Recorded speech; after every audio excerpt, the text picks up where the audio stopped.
وبركاته.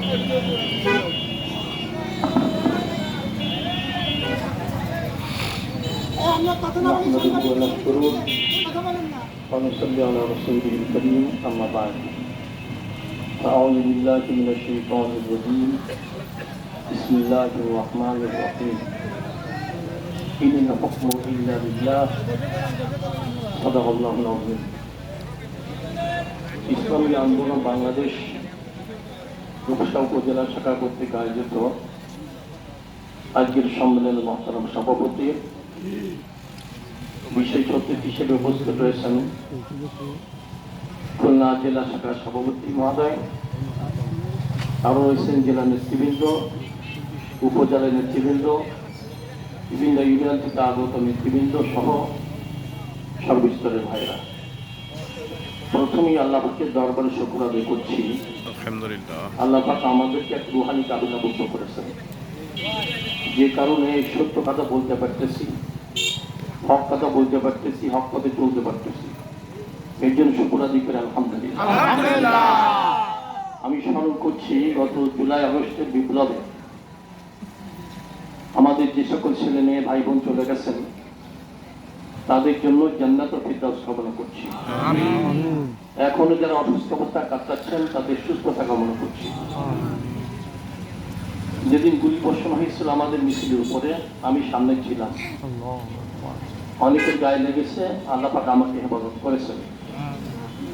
ওই দিন গুলি খেয়ে যদি লুটিয়ে পড়তাম আজকে হয়তো দেখা হতো না, আল্লাহ পাক বাঁচিয়ে রেখেছেন। কেন নেমেছিলাম, এদেশের মানুষ কেন নেমেছিল আপনারা জানেন। জুলুম অত্যাচার যখন চরম পর্যায়ে পৌঁছা গিয়েছিল, এদেশের মানুষ অতিষ্ঠ হয়ে গিয়েছিল। এই জন্য এই জীবনের মায়া ত্যাগ করে তারা ময়দানে নেমেছিল। আমাদের আমির নায়েব আমি সহ অনেকে নেমেছিলেন, এদেশের মানুষ নেমেছিল। কারো বিরোধিতা এবং দুশ্মনী করার উদ্দেশ্য ছিল না, দেশটাকে সুন্দরভাবে পরিচালনা করা হোক এই দাবি আমাদের ছিল। তো যাই হোক, ইসলামী আদৌ বাংলাদেশ কি চায় এখন মানুষের কাছে স্পষ্ট হয়ে যাচ্ছে। আমরা চাই ইসলাম, তো ইসলাম যা চায় আমরাও তাই চাই। আপনারা জানেন এখন ইসলাম মানুষকে কষ্ট দিতে চায় না, আর ইসলামী আদৌ বাংলাদেশের নেতা কর্মী কাউকে কষ্ট দিতে চায় না। যদি অযথা কাউকে হয়রানি করে কষ্ট দেয়, আমরা তাদেরকে সাহায্য করার চেষ্টা করি। কারণ আমরা ইসলামের কথা বলবো, আমরাই মানুষকে কষ্ট দেবো এটা হতে পারে না। যারা কষ্ট দেয় তাদেরকে নসিহত করে দেয়, পরামর্শ করে থাকি, পরামর্শ দিয়ে থাকি। এরপরে না মানলে আমরা প্রতিবাদ করি, আন্দোলন করি, মিছিল করি, মিটিং করি। তা আপনারা জানেন ইসলামী আন্দোলন বাংলাদেশ আজ পর্যন্ত সংসদে যায় নাই। এর কারণ কি এটাই, আমাদের কোনো জনশক্তি নাই এটাই নাকি? আমাদের সংগঠন নাই। বিষয়টা ছিল বারবার সুযোগ দেওয়া হয়েছে, অফার দেওয়া হয়েছে যে কতজন এমপি লাগবে, কয়জন মন্ত্রী হলে আপনারা খুশি।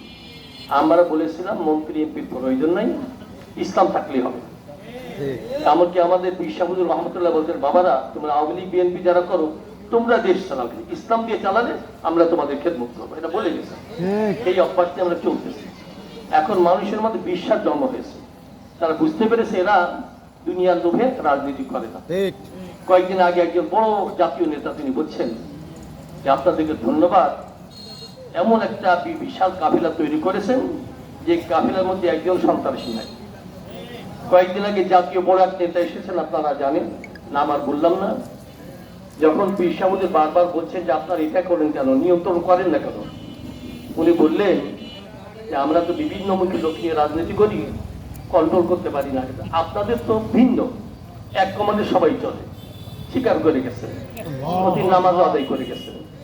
অর্থাৎ আমরা চাই আমরাও ভালো হয়ে চলবো, দেশের মানুষ ভালো হয়ে চলবো। ইসলাম যেমন দেশটাকে নিরাপদে রাখতে চায়, আমরাও নিরাপদে রাখতে চাই। ইসলাম কাউকে জুলুম করতে চায় না, আমরা জুলুম করবো না। আমরা এত খাইস নাই। আপনাদের কি মনে হয় ইউনূস আহমদ কে এমপি হওয়ার জন্য পাগল হয়ে গেছেন? বরং আমি গত কয়েকটা বৈঠকে বলে দিয়েছি আমার পরিবর্তে ইসলামী দলে কাউকে প্রার্থী করলে আমি তাদের খেদমত করবো। এমনকি নমিনেশন দাখিলের জন্য টাকাটা আমি নিজেই দিয়ে দেবো। পাগল হয়ে যাই নাই, পাগল পাড়া হয়ে যায় নাই। তাই আদর্শিক একটা পরিবর্তন হয়ে যায়, শান্তি সুখে যেন ঘুমাতে পারে। আমরা মুসলমান, জন্মের পরে তো ইসলাম দিয়ে শুরু হয়েছে, কি বলেন? ডান কানে কি দিয়েছিলাম? আজান। বাম কানে এর অর্থ খুঁজে দেখবেন, আল্লাহু আকবার, আল্লাহু আকবার। বড়কে আশহাদু আল্লা ইলাহা ইল্লাল্লাহ, আল্লাহ বাদিত মুহাম্মদ সাক্ষী, পুরোটা অর্থ দেখবেন। এখন বলবেন যারা অমুসলিম তারা কি করবে? আপনারা জানেন ইসলাম যেমন সংখ্যালঘুদের অধিকার দিয়েছে, অন্য কোনো আদর্শ দেয় না। খুঁজে নেন, খোঁজ করেন। চরমাইতে আমাদের বিশ্বাবুদুর কয়েকটা চেয়ারম্যান ছিলেন, এখনো চেয়ারম্যান আছেন তো। ওখানে হিন্দুরা বলা বলি করে আমরা কেমন যেন মায়ের করে বসবাস করতে, এখন ঘরে দোয়ার দেওয়া কোনো প্রয়োজন হয় না। আমরা চাই দেশটা সুন্দর চলুক। আর কিছু সংখ্যক মানুষ হয়তো নিজেকে সামলাতে পারে না, দুনিয়ার কিছু ভোগ বিলাসের জন্য অন্যায় করে ফেলে। আমরা তাদের নসিহত করি, তোমরা ভালো পথে চলে দেখবা, শান্তি সত্যি আল্লাহ পাক দান করবেন, কিন্তু কারণ অভিশাপ করা হয় না। আরেকটা বিষয়, আমাদের দেশে মানুষের একটা ভুল বোঝাবুঝি আছে। কেউ কেউ মনে করে টুপিওয়ালা পাগড়িওয়ালারা কি করবে? টুপিওয়ালা পাগড়িওয়ালারা কিছু করবে না, আল্লাহ পাক করাবেন। যেমন আফগানিস্তানে দেখেছেন না, বিশাল মহাশক্তি আমেরিকা সৈন্যরা কিভাবে পালিয়ে গেছে। আল্লাহ পাক ইচ্ছা করলে এই দাড়ি টুপিওয়ালাদেরকে অনেক কিছু করতে পারে। আমাদের দিকে থাকতে হবে, আমাদের মজবুত থাকতে হবে, থাকলে আল্লাহ পাকের সাহায্য ইনশাআল্লাহ আসবে। আর আপনারা এই বিষয়টা বারবার মনে রাখবেন, আমরা কাউকে কষ্ট দিব না। আমি পীর সাহেবদের সাথে মাঝে মাঝে পরামর্শ করি, লিখিত পরামর্শ দিই। আমাদের কোনো ভাষণ বক্তব্যে কোনো উগ্রতা থাকতে পারবে না, কাউকে কষ্ট দিব না। কষ্ট দেওয়ার জন্য ইসলামী রাজনীতি করি না। আমরা চাই মানুষ শান্তিতে বসবাস করবে, নিরাপদে বসবাস করবে, দেশটা সুন্দর হবে, সবাইকে নিয়ে দেশটাকে করবো। আর বাংলাদেশের যত রাজনৈতিক দল আছে তারা আলহামদুলিল্লাহ আগের থেকে অনেক কিছু মূল্যায়ন করা শুরু করেছে। তারা বুঝতে পেরেছে যেন কোনো কাজে ক্ষমতা দেওয়া যাবে না, ইসলামের বাংলাদেশকে পাশ কাটিয়ে সহজে দেওয়া যাবে না, এটা বুঝতে পেরেছে। আলহামদুলিল্লাহ তারা যোগাযোগ করতেছে, আমরা তাদেরকে ভর্তনা জানাইতে কি মেহমানদারি করে থাকি, অনেকে যোগাযোগ করতেছে বারবার করে। গতকালকে একটা আবেদন আসছে, আমরা চেষ্টা করতেছি কাউকে কষ্ট দিব না, সবাইকে নিয়ে সুন্দর একটা দেশ করবো। আর বিগত সরকারের আমলে অনেক কিছু অনিয়ম হয়েছে, আপনারা জানেন, ওগুলো বলতে আমার ভালো লাগে না। অনিয়ম হয়েছে, অনেক সেক্টর ধ্বংস হয়ে গেছে। আমরা চাই এই ধ্বংস হওয়া সেক্টর গুলো যেন সুন্দরভাবে সাজানো হয়। শিক্ষা যে ব্যবস্থাটা ছিল আপনারা জানেন, শিক্ষা ব্যবস্থা এমনভাবে সাজানো হয়েছিল এদেশের মানুষ ইমানদার থাকবে না, বেঈমানদার হবে তার চিন্তা মানুষ করেছিল।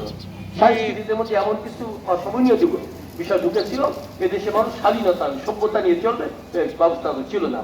দেখেন শিক্ষাঙ্গন ছিল, তারপরে শ্রমিকদের অবস্থা দেখেন। আচ্ছা, খালিশপুরের যে বড় বড় মিল কল কারখানা সব কি চালু আছে? এদের কি অবস্থা হচ্ছে বলুন তো? কেন এরা বেকার?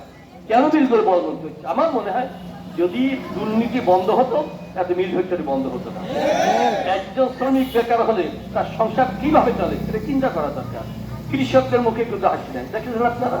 তারপরে চাকরিজীবীরা যারা যোগ্যতা নিয়ে চাকরি করতে চায়, হালাল উপায় চলতে চলার সুযোগ দেয়, মানে ঘুষ খাওয়াই লাগবে। একজন অফিসার ঘুষ না পেলে সে বিতাড়িত হয়ে যায়। কেন? অন্যরা দেখে থাকলে আমাদের ডিস্টার্ব হবে। অর্থাৎ অফিস বলেন, আদালত বলেন, শিক্ষা বলেন, সব জায়গায় অনিয়ম চলতেছে। এই সাজাতে এখন আলোর প্রয়োজন। অন্ধকার দূর করতে ভাষণের দ্বারা করতে হবে না। মনে করেন এক জায়গায় অন্ধকার, এখন কি করলাম, একজন পরামর্শ দিচ্ছে খুব গুরুত্বপূর্ণ একটা ভাষণ প্রদান করলে অন্ধকার চলে যাবে, যাবে না? একজন বলছে লাঠি পিটা করতে হবে, লাঠি পিটা করলে কি যাবে না? একজন গুলি করতে হবে, গুলি করতে অন্ধকার যাবে না? একজন বলছে বোম মারতে হবে, যাবে না? একজন গরিব মানুষ রিক্সাওয়ালা ভ্যানওয়ালা উনি বলছে যে আমার পরামর্শ চলবে, হ্যাঁ চলবে, বেশি কিছু লাগবে না, মোমবাতি খরিদ করে কত 1 টাকা 2 টাকা দাম হতে পারে, একটা ম্যাচ লাগছে, গ্যাস লাগছে, এই যে মোমবাতি জ্বালিয়ে দেন দেখবেন পুরা ঘর আলোকিত হয়ে গেছে। আমরা চাই এই অন্ধকারাচ্ছন্ন দেশটাকে আলোকিত করতে ইসলাম দিয়ে, ইসলাম যে পুরাপুরি আলোকিত সম্ভব আছে পুরাপুরি আলোকিত। আপনার হতাশ হবেন না, আপনাদের জুলুম করতে পারে, বিশেষ করে নির্বাচনের 3 মাস আগের থেকে 3 মাস পর পর্যন্ত অনেক বেশি জুলুম অত্যাচারের শিকার হন, অনেক গালি গুলো হয় না? আমাকেও গালি করে, খুনের হুমকিও দেয়। এই যে তো টেনশন করি না, কারণ চলে তো যেতে হবে যে কোনো, কি বলেন? আপনার টেনশনের কারণ নাই। যখন আল্লাহ পাকে যখন হুকুম আসবে চলে যাওয়া লাগবে, গেলে ইমান নিয়ে যাওয়া লাগবে, কি বলেন? হতাশ হবে। আপনারা মাঝে মধ্যে একটু বিরক্ত হন, যে আপনি শুধু সবর করতে বলেন, সবর করতে বলেন কেন? হ্যাঁ, সবরের কেন বলি, আল্লাহ সবরকারীদের সাথে থাকে। আমি কোনো ঘটনা বলছি, আপনার নামাজ পড়ে দোয়া করেন। কেউ হয়তো বিরক্ত হয়েছিল যে এই মুহূর্তে